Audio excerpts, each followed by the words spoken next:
Good morning, everyone. My name is Kevin Simpson, founder of ALOC, or the Association of International Educators and Leaders of Color. This is the second session we've had on this topic, racial slurs in international schools. We're going to turn over to Maimuna Sako in a few, but before that, I want to make sure I give a land acknowledgement for based on where I am. I'm currently based in Dallas, Texas, which I acknowledge is on stolen land. It's the land of the Kickapoo, the Caddo, the Comanche, and the Wichita.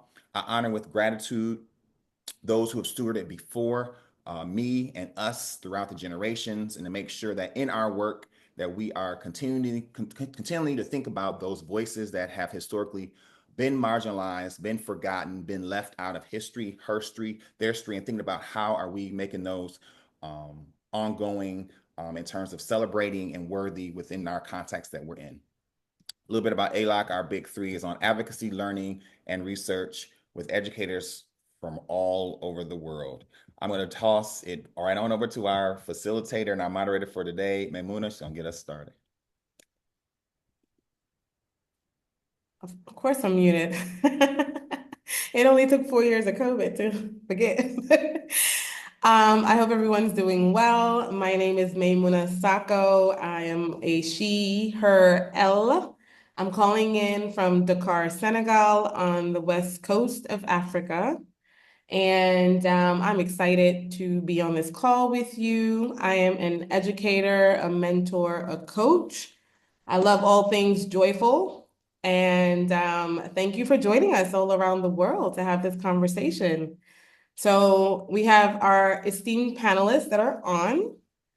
Do you have bios there, Kevin? I do, but we could do that later. We can go on and pull Okay, them we on. do that. All right. So we only have an hour, so we're going to just jump into our conversation because we want to at least leave a little bit of time towards the end if there's any questions or if we want to further the discussion. So I'm going to throw out the first question and let's just get started, okay? So the first question is, how can we empower stakeholders to respond proactively and constructively when racial slurs are heard or spoken? Juan, let me pass you the mic for that one. Good morning, everybody. Good evening, good afternoon. So for me, interesting question in terms of from a leadership perspective, I want to challenge all leaders not to be scared. That's one practical. Stop being scared of addressing racial slurs within your community and in your school. There seems to be this uh, movement in terms of we are worried we're going to say the wrong thing. We're going to say we don't know what's going to happen. The reality is when you're dealing with racial slur, sometimes you are going to say the wrong thing. Sometimes you are going to make mistakes. So stop the fear aspect. I think you need to let go. The other aspect is when you show that vulnerability from the top down in terms of teachers and community, they see you trying to address something and you're moving forward in protecting those kids who are experiencing racial slur. That will allow teachers then also to try and address it. So that's the one aspect. There's never going to be a perfect system. Training is really important, right? So the training for the faculty, community, and staff and leadership, all that's important in terms of as we're moving forward. The aspect of this falls into racial slur falls into a bigger gambit in terms of you're talking about community culture, you're talking about DEIJ work, you're talking about equity work. It falls under that. And so we're looking at how do we change the culture as not only addressing racial slur. I think that's really important to understand. It's addressing the culture of the school. And if we talk about an inclusive school, how are we creating an inclusive school where the instances and incidents of racial slur is a part of, right? And then having workshops, talking, you have to talk about it. You have to put it out there. We cannot not address something if we don't name it, because if we name it, we can own it and we can change it. So those are the things for me that are really important that we need to move forward. But I think that fear factor is something we really need to work on as a community and as a professional organization. Thank you, Juan. So what I heard you say was that those who are in the position of power, who can empower others, they need to, one, make sure that they sort of move over and get over that fear. And the second thing you said was make sure that we have a connection at least to DI and diversity, equity, inclusion within those structures. And the last thing you said was we need to make sure that we're having conversations, trainings, and things like that. But I'm gonna take that a step further and challenge it just a little bit. And I'm gonna ask Zeta this next question. Before you can do those things, do you feel that school administrations fully understand the impact of racial slurs on the identities of the students who are receiving that slur, that comment, whatever the case may be? Is that? You know, it's a great question. And I like the way we put it right behind Juan's, because I can actually piggyback on a lot of the things that Juan is saying. I do think that school administrators are afraid. They're afraid to deal with it. They believe if they make a mistake, they'll be called racist. Personally, I believe racism is a distraction. We have more important things to deal with, including the DEI, the idea about dignity and how are we honoring each other's inherent value and worth. We get sidetracked, and I think we minimize ourselves when we start focusing on just race and DEI. There's so many more important things that human beings can be focusing on in our greatness. But I do think that school administrators are scared. They're afraid of dealing with racism. They're afraid of making mistakes. And I think there's also somewhat of fear about protecting Black children. And that's really what we've been trying to do, is make sure our Black children aren't going to school with this word being weaponized against them. And what we've experienced is not just about the N-word. Why are we calling Black children monkey? And no one's dealing with that. So in terms of them understanding the full impact of racial slurs on the identities of Black children, no, they don't. And they don't even see it as bullying. So using the N-word at school is absolutely aligned with bullying. And Juan mentioned a lot of the DEI, and it's about a sense of belonging, but it truly is bullying when our Black children are going home complaining to their families that this is going on and no one is dealing with it. And the school administrators don't know how. They often don't know how to deal with bullying. So bullying becomes prolific throughout our schools.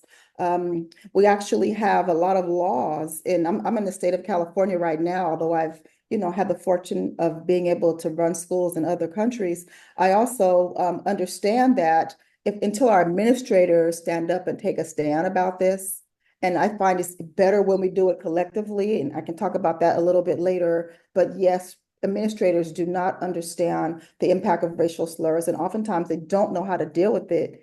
And I think a lot of the reason they don't know how to deal with it is a Black people issue.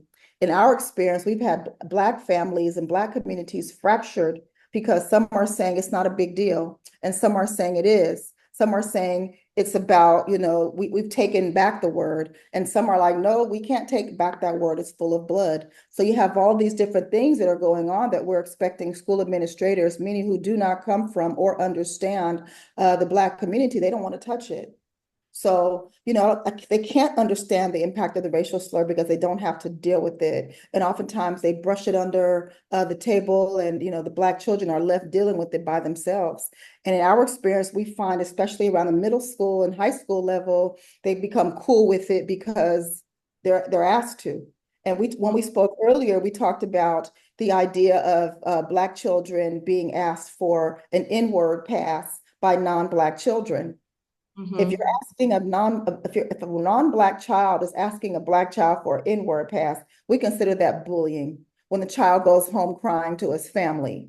But now at the school front, the child may be like, yeah, man, you can have one. We even had a child making students pay for him to sell them N-word passes. So how does an administrator deal with that? Does the administrator say, well, it must have been okay for that kid, he made money off of it? Or does the administrator say, this kid really doesn't understand how this word is being weaponized against him? Because the administrators have to go deep into their understanding, and they don't. They just don't. So it's a lot of fear. It's a lot of fear about dealing with racism. Like I said, there's some fear about protecting Black children. And that's a whole nother workshop we should have about how do we protect Black children, because when you look at our data, Black children aren't doing well anywhere. And again, like I said, I connected to bullying, and there are so many laws around that. If the administrators was simply added to their policy around bullying, the N-word can't be used because we consider it bullying in our school. Yeah.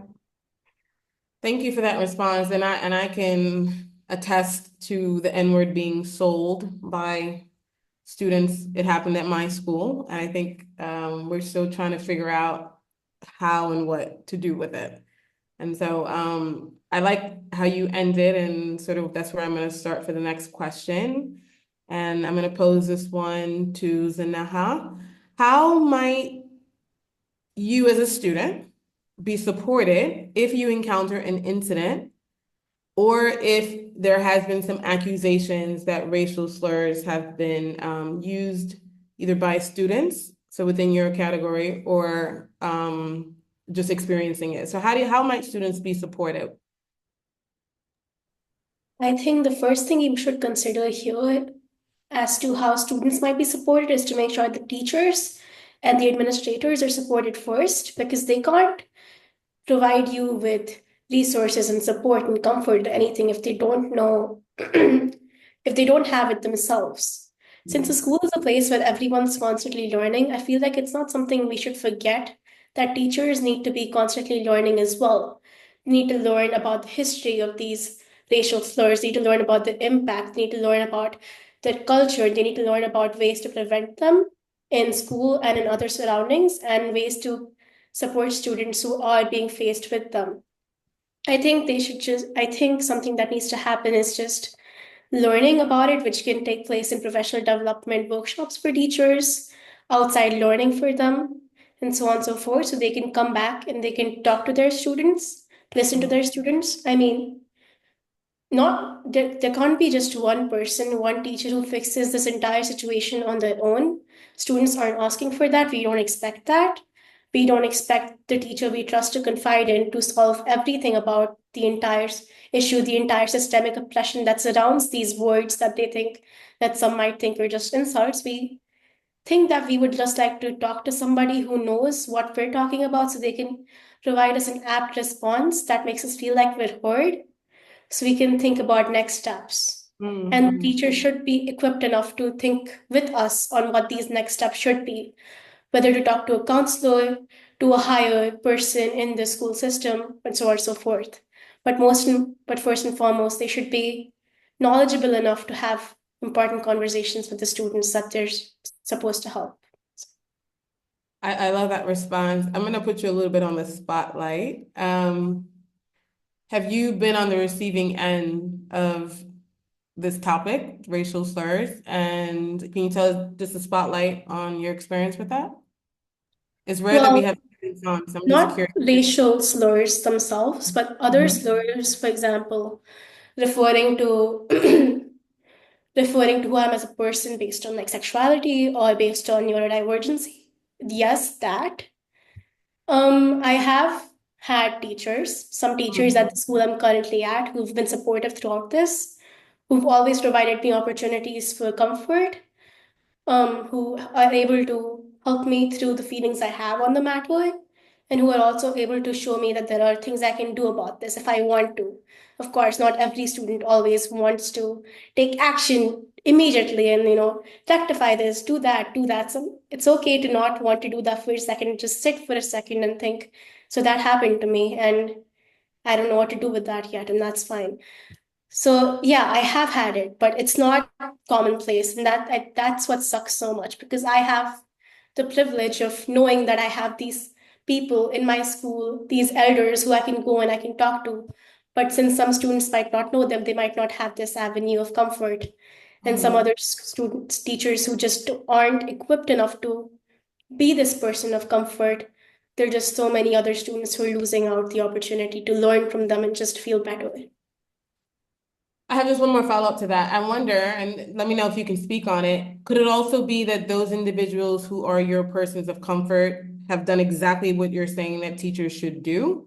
Have they done a little bit of work? When you come to them, are they in a space where they've educated themselves enough to be able to now comfort you who's going through this experience? Yeah. They're spectacular people, these people. The problem is that there aren't enough of them. Right. And then one more layer. How about parents?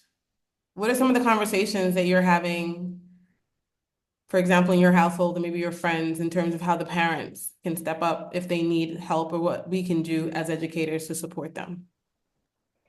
I think another thing with parents is that they're so close to the situation, wherein if there's a student who's had a racial slur said to them, they see the student as their child, and they're just very hurt by the immediacy of it, of like there's someone who said something bad to their kid, that they will act on that first rather than looking out to the entire issue of racism. I'm not too sure, since this hasn't personally happened to me, nor have I heard other people talk about this to me.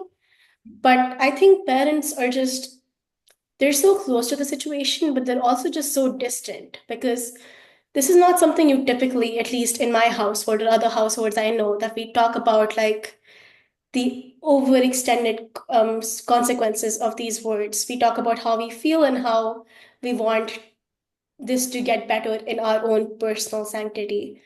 I just think that parents should be involved in this more in case that it happens in school, and that they should be informed, which they probably will be if it's taken to like a higher administrative level, and that they have a voice in how it's handled with their student and with other students, and they're also just given resources that can help them navigate this in their own home, us on a level higher than just, oh, someone said something bad to my child. Mm-hmm. Mm-hmm. Thank you so much. Thank you so much.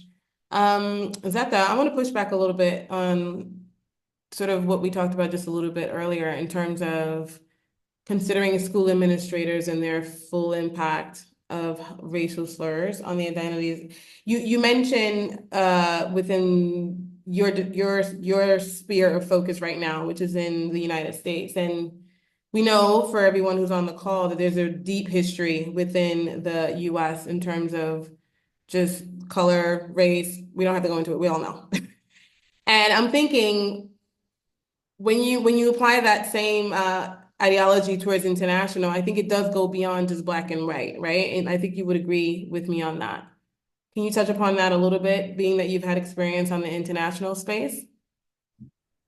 Sure. I think it does just touch upon black and white, but in every country I've been to, and I've been to quite a few, racism exists. And it's usually the fact that Black people and people of color are on the bottom. So even though America has its very own special type of racism, it exists all over the world. Sometimes it's more based upon a caste system, which is, racism is a part of the caste system. But, in all of these different international settings, there's a caste that if we care to sit and talk about, we really find where the problems lie. And it's, building oppression on African people and dark-skinned people, and everyone else lives a different life. So in the international schools, whether you're in the Middle East, it's African people who are oppressed. In Africa, it's more of a social class based upon economics, where the people who are the oppressed are on the bottom. So there's all these systems of oppression. So even if we're not talking about the N-word and racism, it's really about systems of oppression that are really impairing the planet to be a better place. So in terms of schools are the places where a lot of that indoctrination into those caste systems or racial systems happen. So what I think we need to really do is focus on the awareness of the oppression. The awareness of the oppression helps us to start figuring out what are we going to do about these people to be oppressed. When I spoke previously about the word being weaponized against Black people, and I know international schools is not just against Black people. Even in my setting in America, we find that it's not even Black people who are using the word. It's our Latino cousins who use the word more often. It's some of our immigrants, our early immigrants who are coming to the country, who are using the word. And I know that they're often using it because, one, they hear it at home, no matter how many times their families say, I don't know where my child heard it from. We know they hear it at home because the children will tell on their parents. And they also hear it in the media. They hear it in hip hop. So, what we're up against is very deep in terms of whether we're looking at it from a racial point of view or if we're looking at it from a global perspective where it's really about oppression.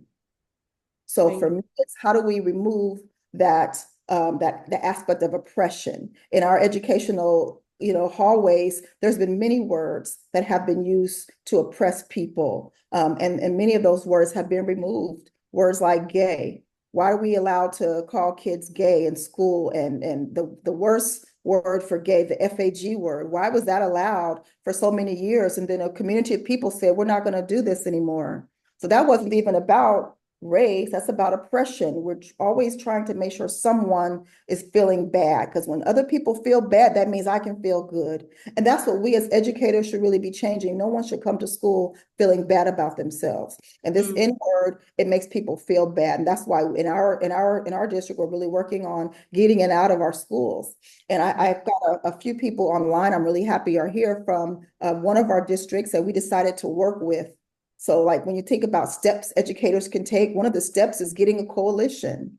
So like even this group, all these people in here should make sure they remain a part of this coalition, because we've got a lot of work being done around it. So in here I have Sarah Prada. She's one of our board members from Hayward Unified. I have Genevieve Cole. Genevieve Cole is one of our Alameda County representatives. We're all trying to work together to make sure our kids aren't being, this word is not being weaponized against our children. And we've got parents who complain about it. The parents are saying, well, the teacher didn't do anything. So now there's a rift between the community of teacher and student, when there should be, building bridges around these things, but the teachers don't know what to do. So the districts the school boards really have to make a decision that we don't want this language in our school. Develop a stance, it's not used. One of our districts decided that they were going to suspend. If you use it, you're getting suspended.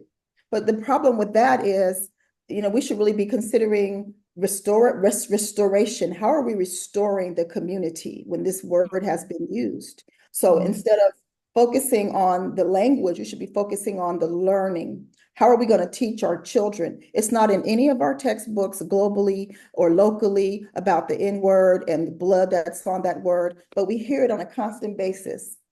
We hear it in hip hop, we hear it on social media, we hear it in ways where it's being used as a weapon, but we don't recognize it's being used as a weapon because it comes on a smooth beat. So we bopping our head to it. We're bopping our head to our own dehumanization is really what's happening. So thinking about what educators can do, one, it's everywhere. You have to be aware that it's there. We have to develop a stance that it's not going to be used in our school community. In our district, we have families who use it. There's members of my family who use it, but don't use it in the schoolhouse. If you use it at your house, that's your business. Use it when you're playing basketball with your cousins, that's your business, but not in our schoolhouse. We got to protect our community. And the history of the word has so much blood on it. I prefer that rather than suspending kids or being angry at kids, we have them come in and watch videos. We've made several videos. I got a request yesterday from a student in one of our schools who wants to create a video around the policy that we developed around this word not being used. So, develop a community. Let me pop in there. So with your response and what I've heard you say is particular to the N word and the things that you've done within your district. And thank you for those who have joined from your district who are also taking some of those practical steps.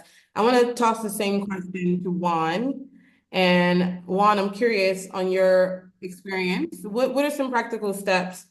I know that you've been an administrator, and congrats on the new appointment. We'll see you on the continent soon.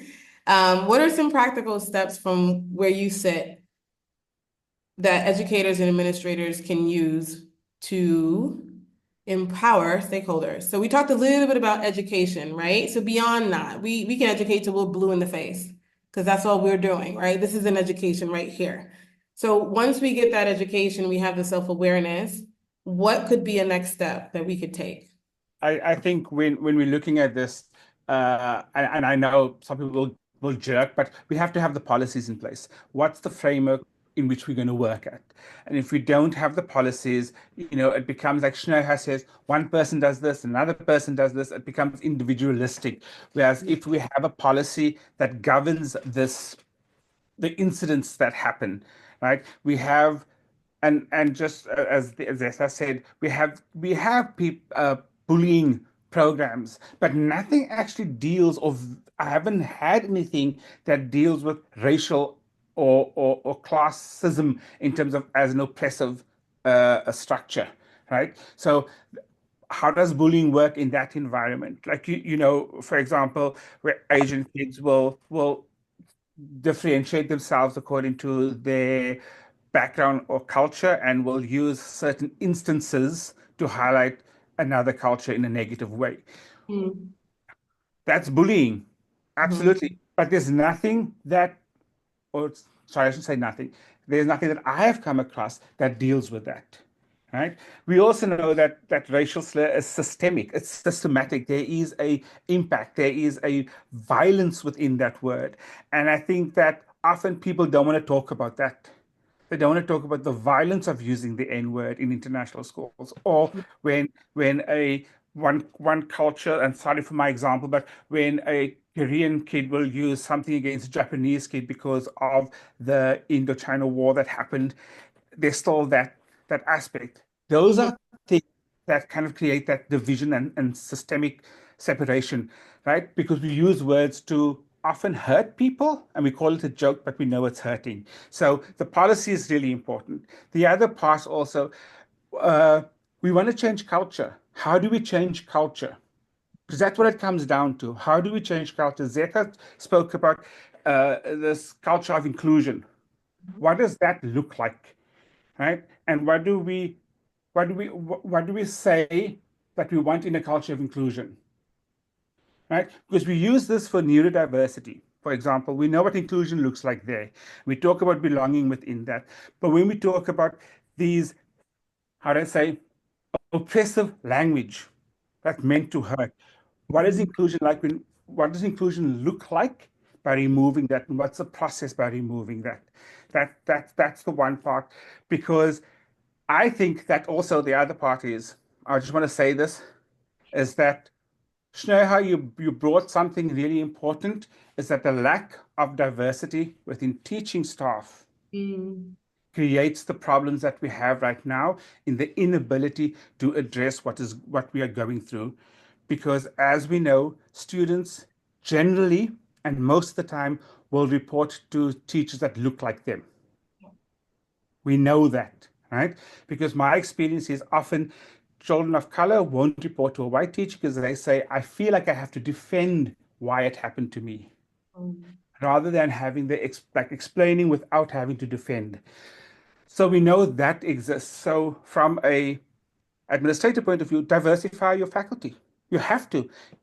Your it has to represent the student population that you are in and the challenges that are faced within there.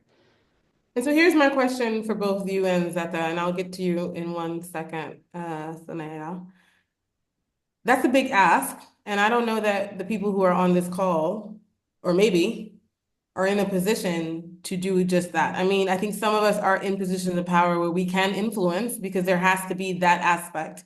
You need to be in a position of power to be able to influence so that we can have diverse faculty, so that when policies are being implemented, there's a perspective that's being considered.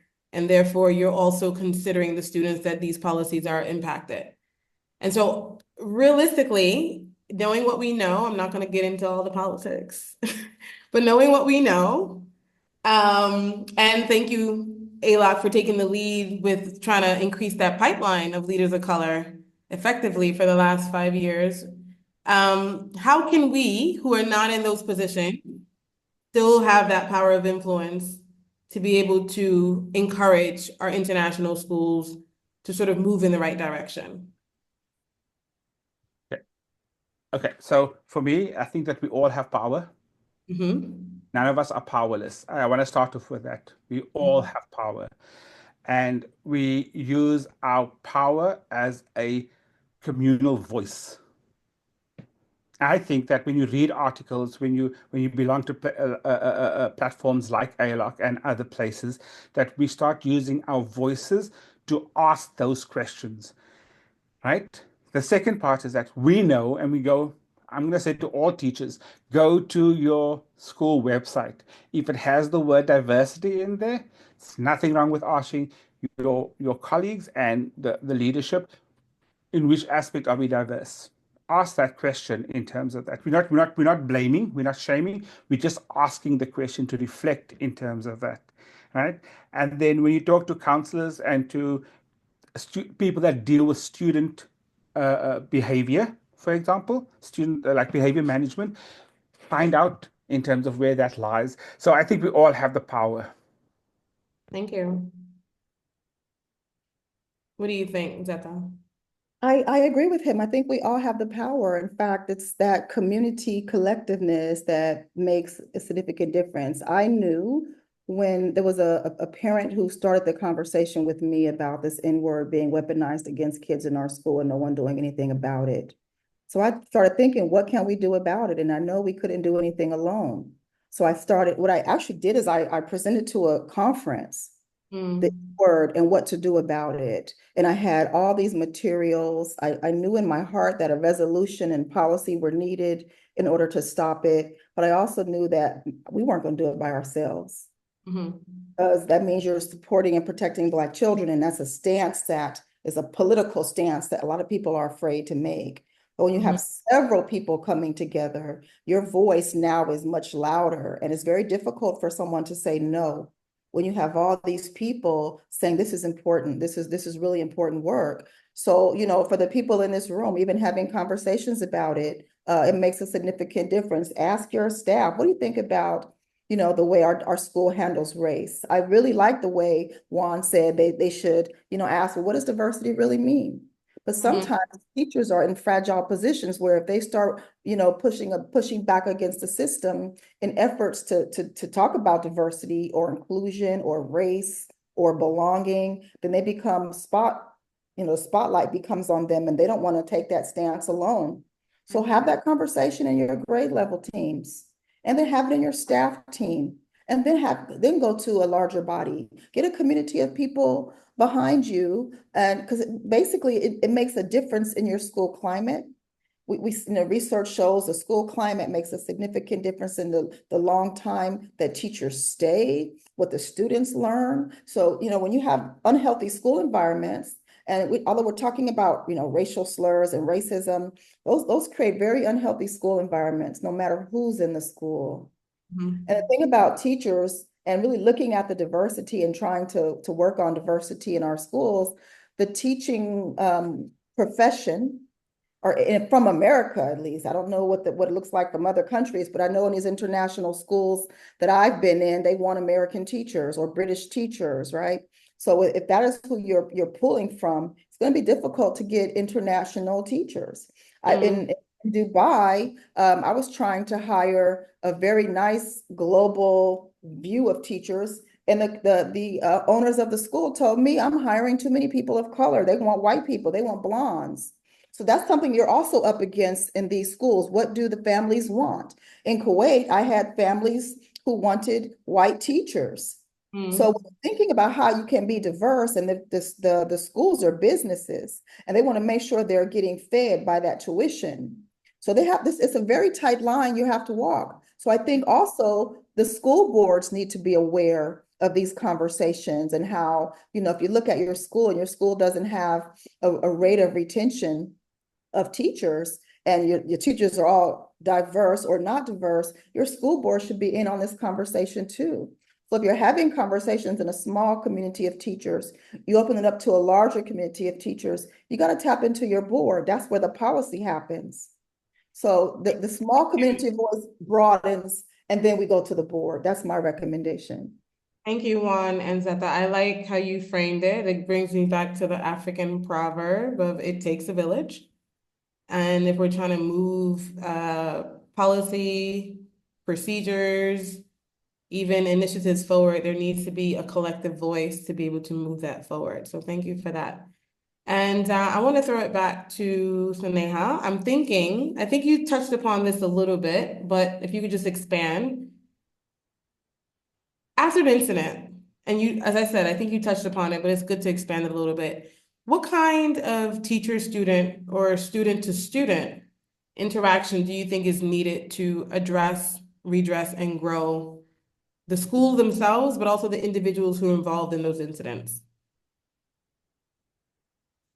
Okay, when I answer this, I'm going to assume that there's been an incident where one student has said a racial slur or something to another student. That's what I'm going to go with.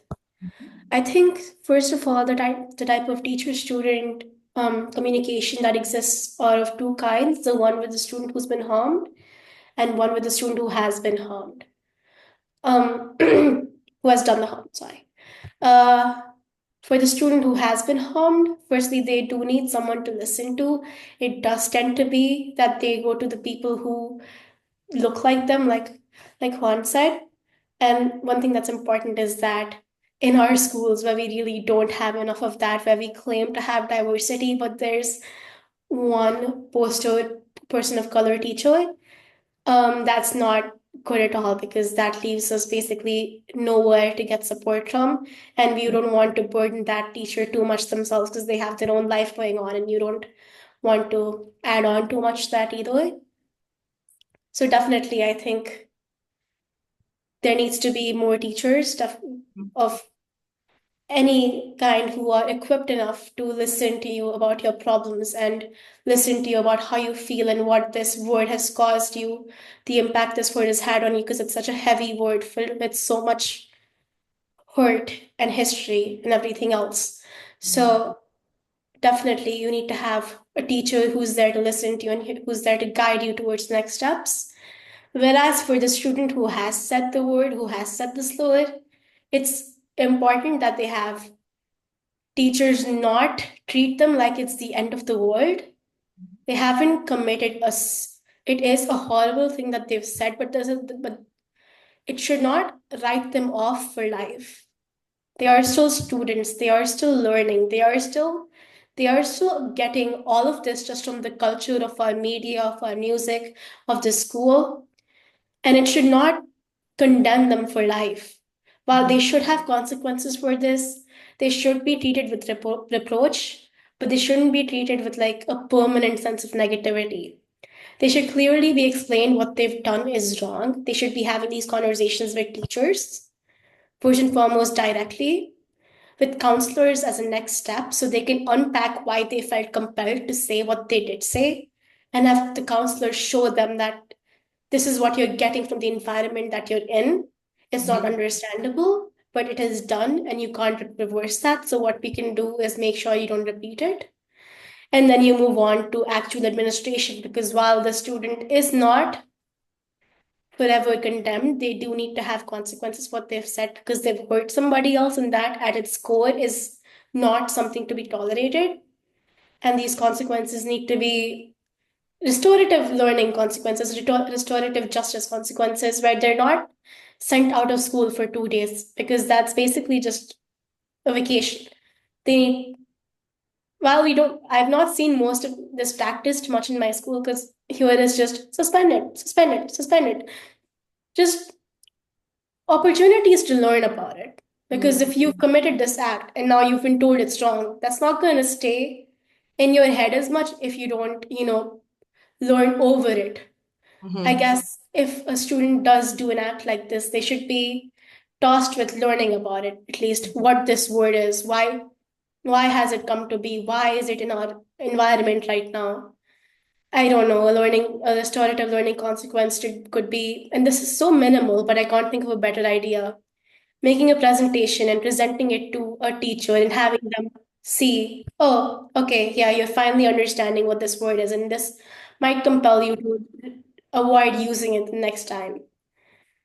And then between these two students themselves, there need to be boundaries set because the student who has been hurt, they would not want to interact with this other student as much, not until they feel like they're capable of doing so. And it's not on them to constantly be on the lookout and having to maintain the distance themselves. Teachers should be in the middle, should be facilitating their conversations.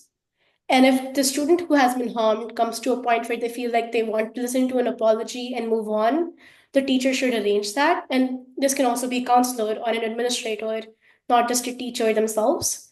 And just, yeah, because the students are still just two learning, developing humans who need to have this adult support, this adult help for them in this troubling time. So yeah, I don't know. That's what I think. Can I just jump in first, Shreya? I just want to add on, sorry, Mamuna. You're absolutely right. In the absence of any structure and protocol, students become the gate, almost a gate, like I'm going to report to a student of color because I've heard that, because there is no system in place that protects the students of color, and they get barraged by, did you hear someone say this? Did you hear someone say that? And they almost become the the people that need to deal with it, which is not the case. It shouldn't be the case, right? And so that happens in the absence of a structure that actually deals with that. And that is where the school comes in, and the educators. We are the adults. We should be putting structures and systems and protocols in place to protect the children, right? And that part is where it's missing. So it's not, and this is where the aspect comes from systems, right? Systems of oppressions, systems of marginalization. In the absence of that structure, you then have a system of oppression and a system of marginalization, because those students have no other, what do you call it? They don't have a system that which they can engage in. And sometimes, which is talked about in the chat, sometimes the system or some sort of structure, there's a skeleton or there's one that exists, but then the cultural responsiveness of the people who are operating in those systems are absent. And as Christina said, and I could completely agree, the adults end up causing way more harm than the student or the child who made that comment in trying to rebuff or fix or whatever the case may be. We have a limited time left. I'm going to ask each of you to make your last sort of remarks about this topic, and I want to open it up to questions from our audience.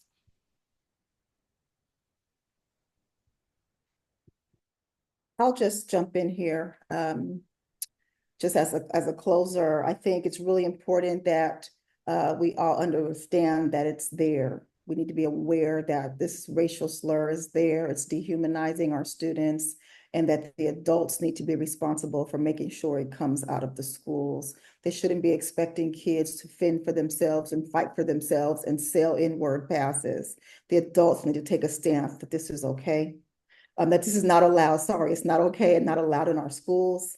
We need to be very focused on being institutions of learning. The history of the word, the context of the word is just not clear. We're letting social media and music, the music industry teach us that this word is okay. We need to learn and teach the history to our students, to our parents, and our community, and that has to happen from the schools. Schools are where the indoctrination happens. We need to make sure the schools are the place where the learning happens. We need to develop a community of people who don't want the word around, and make sure that community of people includes students. Saneha, I'm so glad you're here. Your voice is so powerful. We need to make sure we're including students, parents, teachers, principals, superintendents, and most importantly, board members. The purpose of a board is to set policy. It's not the teacher's job to set policy. It's the board member's job to set policy. So when we're thinking about policy, we need to make sure we have the board included in this work. Once policy and resolutions are created, then you have to go into making sure that you develop materials. We're developing videos around the language and how we don't want this language.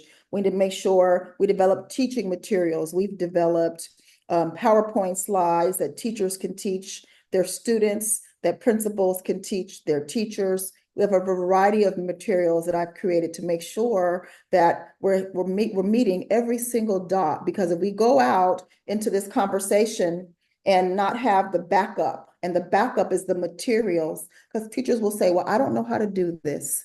So in advance, we've got to make sure that they have all the materials to make this work. So that's my final conversation on this. On this issue. My thoughts. I thank you for that. So for me, it is the fact that we are dealing with systems that cause oppression, and we need to dismantle those systems that cause oppression. And that means that we do it through policy, we do it through the frameworks, we do it through our procedures, we do it through our actions. Right? It all follows on in terms of that. But we got to remember that it's also embedded in, and I know it's a very unpopular term, in white supremacy.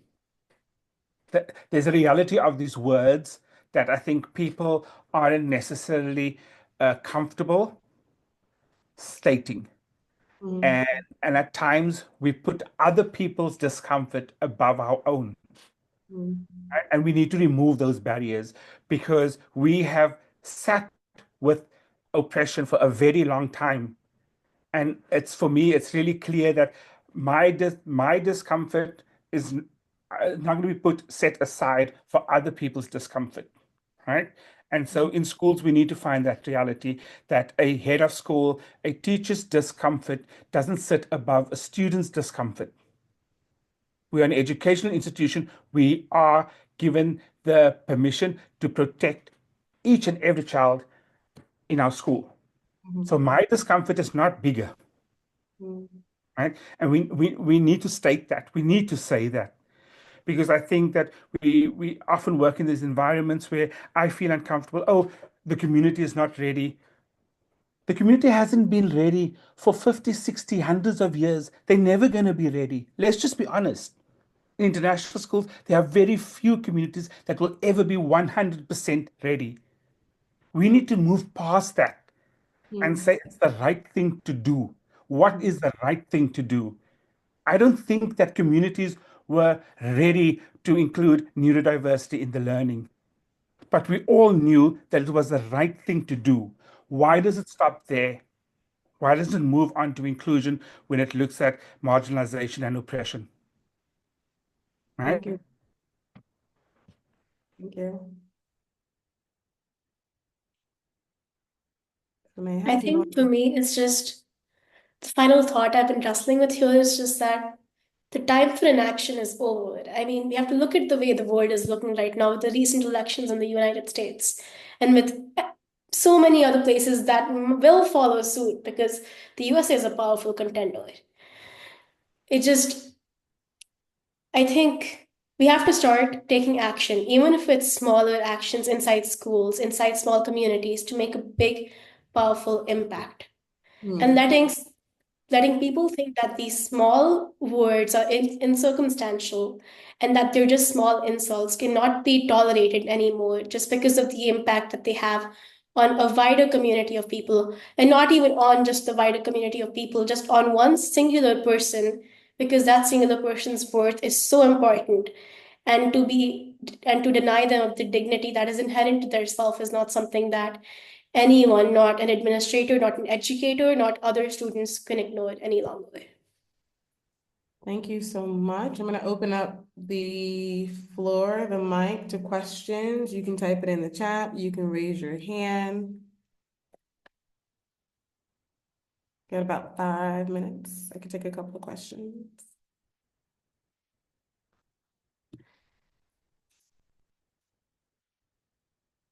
Comments are also welcomed.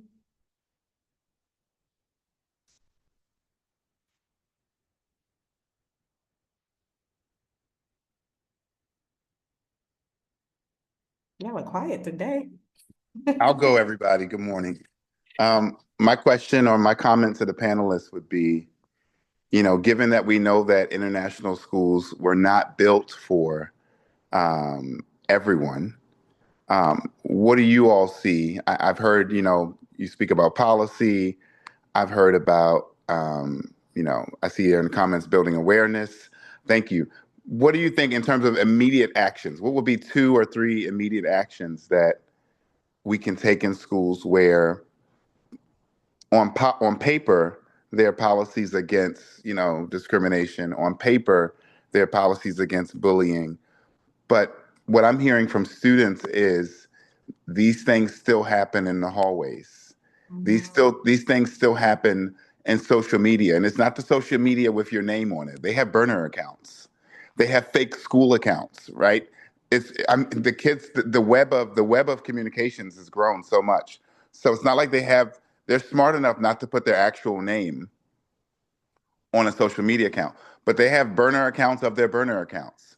They have burner accounts of the school, and they'll even say not affiliated with the school, but they're doing all the things that they should not be doing. So, how do we get around that? And what are 2 or 3 immediate actions we could take aside from just what's written on paper at the school? So I think one of the immediate things that can happen is you can have your staff commit to agreeing Every time you hear a racial slur, you say, hey, we don't do that here. And I just simply that, when students hear every grown-up in the building saying, we don't do that here, oftentimes the teachers are laughing. The teachers are often the ones using the language. So if we commit just that one thing, every teacher in this building says, nope, not here, not at this school.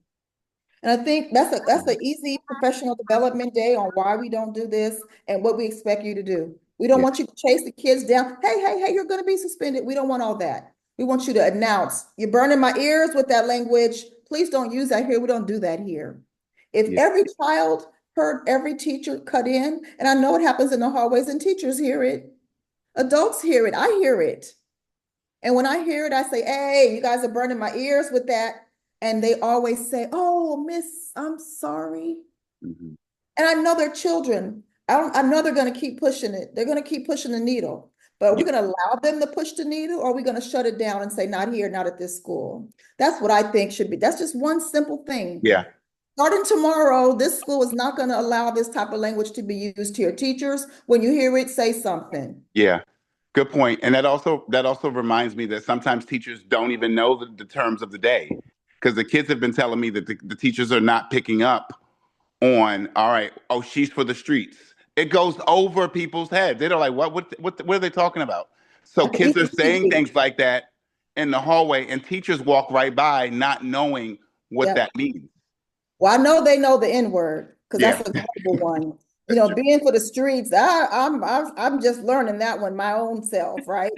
But that's And the easy somebody else PD. It's a very easy PD. I just had one comment to I that. do think Well, in our school, we have a no screen policy, so students don't have access from 8 to 4.